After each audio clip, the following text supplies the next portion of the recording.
हंगू की तहसील टल से कुर्रम के लिए काफिले में अशिया खुर्दनोश की 150 से जायद माल बरदार गाड़ियां शामिल हैं। 40 गाड़ियों पर मुश्तमिल काफिला कुर्रम की तरफ रवाना कर दिया गया है। मजीद जानते हैं डॉन न्यूज के नुमाइंदे खालिद मक्की से। खालिद, मजीद बताइएगा। जी खालिद। हंगू की तहसील टल से कुर्रम के लिए काफिले में अशिया खुर्दनोश की 150 से जायद माल बरदार गाड़ियां शामिल हैं।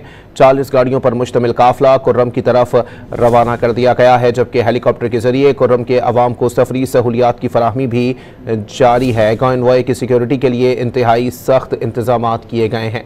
मजीद जानते हैं डॉन न्यूज़ के नुमाइंदे खालिद मक्की हमारे साथ मौजूद हैं। खालिद, अपडेट कीजिएगा।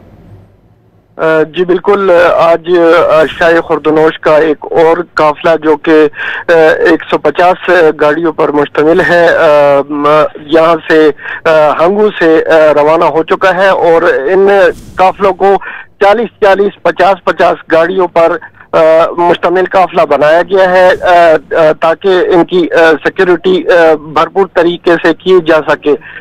इस वक्त 40 ट्रकों पर मुश्तमिल काफिला जो है वो अपनी मंजिल की जानिब गमजन है, जबकि दूसरा काफिला जो कि 50 गाड़ियों पर मुश्तमिल है वो अभी तैयारी में है। और इसके अलावा मैं आपको ये भी बताता चलूं कि इसमें जो जरूरी अशिया है जो कि जिला कुर्रम में लोगों के लिए मौजू हैं वो भेजी गई हैं। इसके अलावा जो फिजाई हेलीकॉप्टर के जरिए राब्ता है जो कि वहाँ के जो मुतासरीन है जो बैरून मुल्क जाना चाहते हैं तो वो उसको इस्तेमाल करके पेशावर की तरफ जा और आ रहे हैं। जी बहुत शुक्रिया खालिद।